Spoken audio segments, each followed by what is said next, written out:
Robschild. Nothing I say is investment advice. Welcome to the show, where we view financial markets through crystal ball gazing.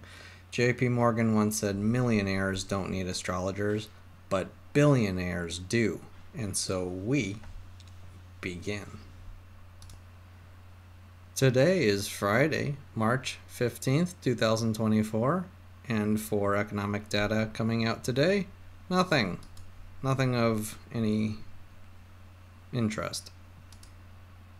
However, I found this headline to be very notable from CNBC.com. Laid off techies face sense of impending doom with jobs cut at highest since .com crash. IBM is slashing jobs in marketing and communications. At the end of this episode, I'm going to show a longer-term chart that I found to be very fascinating and very crystal ball worthy, matching up with my very recent bearish comments and bets against the triple Qs. But we will start with a weekly chart of the S&P 500. The weekly is worth looking at, especially on Fridays, because the week closes on a Friday. It is a significant chart that many people use as a way of guiding where they think things are going, and I've found this chart to be worth looking at just because we have this very doji looking candle here from last week and a very similar one this week, not taking out the high nor the low of this little doji here. Now when I look deep into my crystal ball, I see a big battle, let's call it, between the bears and the bulls, and they are fighting. They are fighting right now. They can't push the market one way or the other, which may indicate that this might be more evidence for a top in markets. Adding to this idea, on a daily chart of the S&P 500, you can see this trend line that we had dipped below before, but we never really closed this definitively below this trend line here. And even if I move it around a little bit, it's looking like it could be quite bearish here. Now a candle like this, it's a little more secure if we have another week, or sorry, this is a daily chart. So if Monday, for example, touches the line and closes below this line, that gives even more weight to the argument of the bears that we are headed lower and that this was indeed a top in markets. But we will see how that plays out. Adding to bearishness, HYT, high yield corporate. These are corporate bonds. These are guaranteed payments by companies that are considered to be higher risk of default. And so, this fund itself can oftentimes yield up to 10%, a 10% yield. But, there's always bankruptcy risk, and at any given time, a certain amount of the bonds in this fund and preferred shares are going to become worthless. And so, but it's a great gauge to see where smart, risky money is the best way I describe it, where they're thinking the risk is. And, I had this trend line here that I had drawn and commented about how we had bounced off of it, and now we broke through it.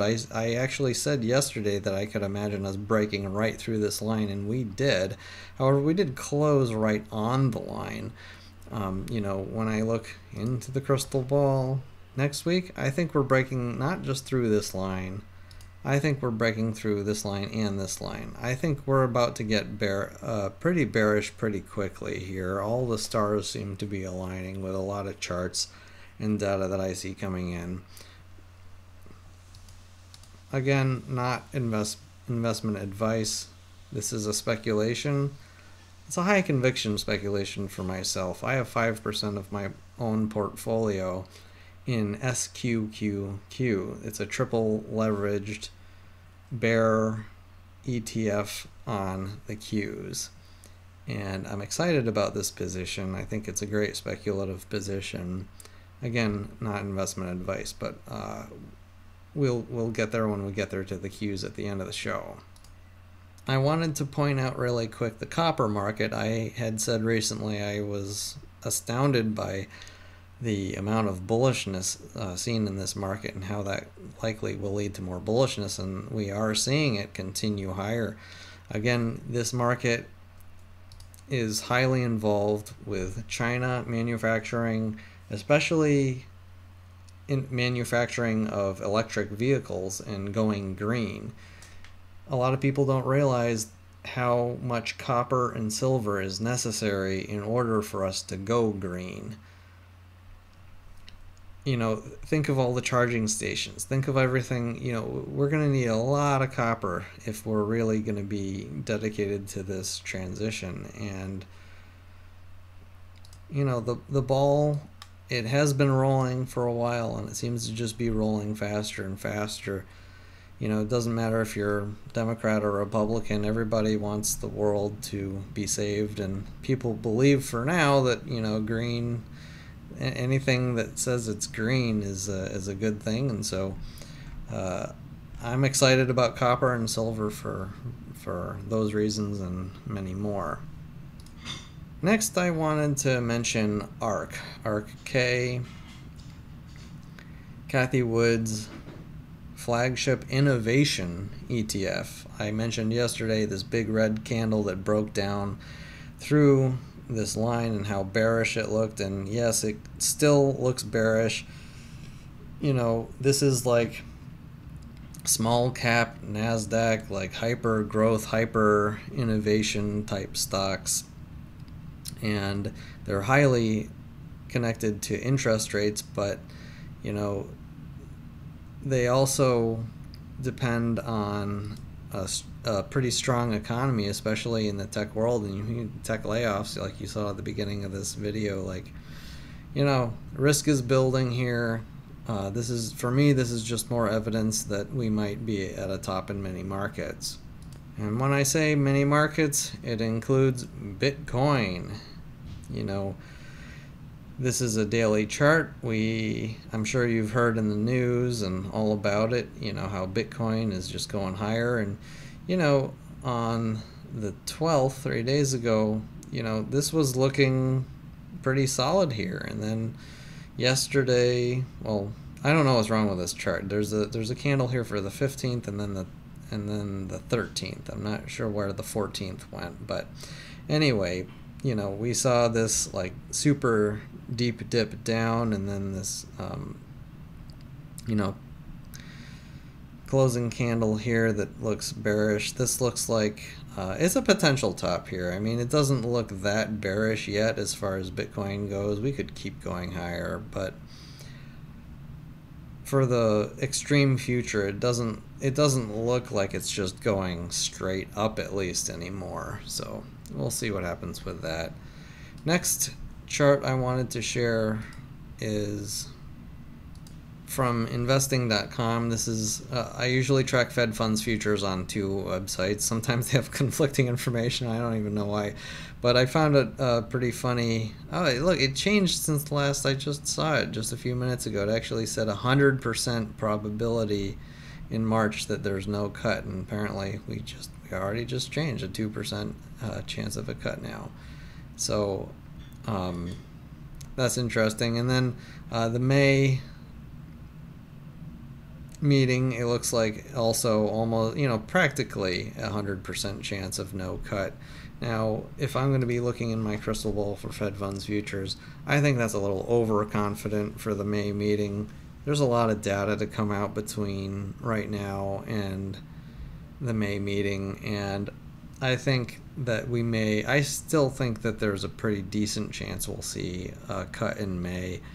You know, the layoffs are going to, once layoffs start, once the idea of cuts start,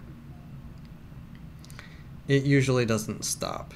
You know, if the stock market starts crashing, you know, these probabilities, I think, are likely to change. And I think that crash is coming sooner than later.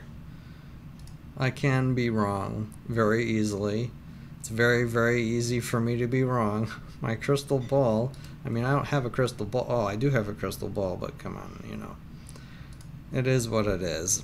On to the last chart that I found very, very fascinating. You know, when you have headlines saying that layoff techies face sense of impending doom with job cuts at highest since .com crash, I just had to take a look at triple Q's what was happening during the .com peak in 2000.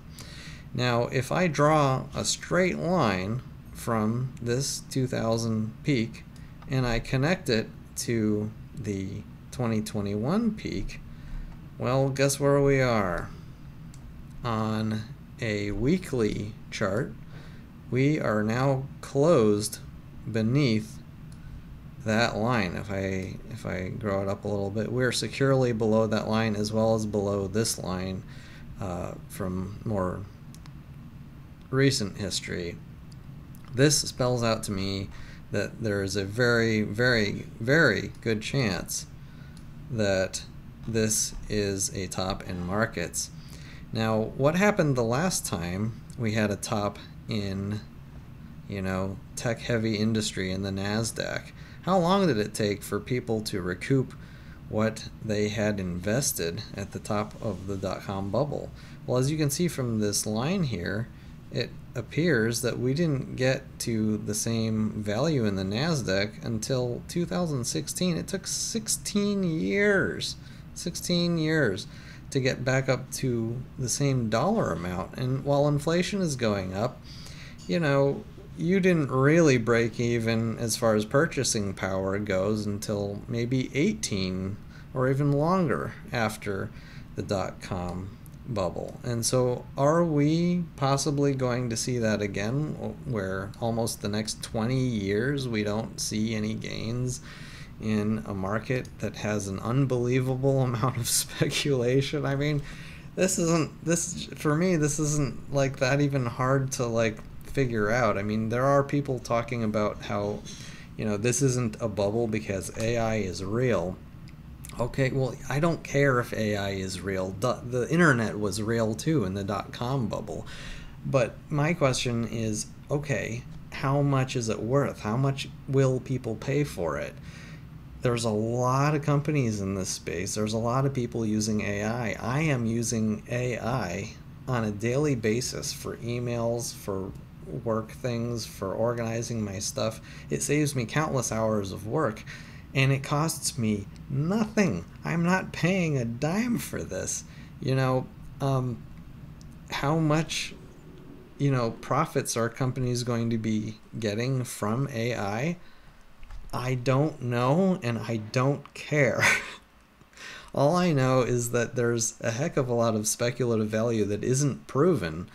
You know, these companies are not making enough money to constitute the price of their companies right now. They haven't proven it. You know, companies are priced as if their earnings are going to be doubling every year for many years, for at least several years from now. There's so much speculation in this market that I'm very happy to have a speculative position of my own shorting this market. It's 5% of my portfolio. It functions as a hedge. I expect it to do well. Will it? Well, of course it will. I mean, I'm the guy with a crystal ball. Hope you enjoyed this episode. Thank you for watching. Robschild.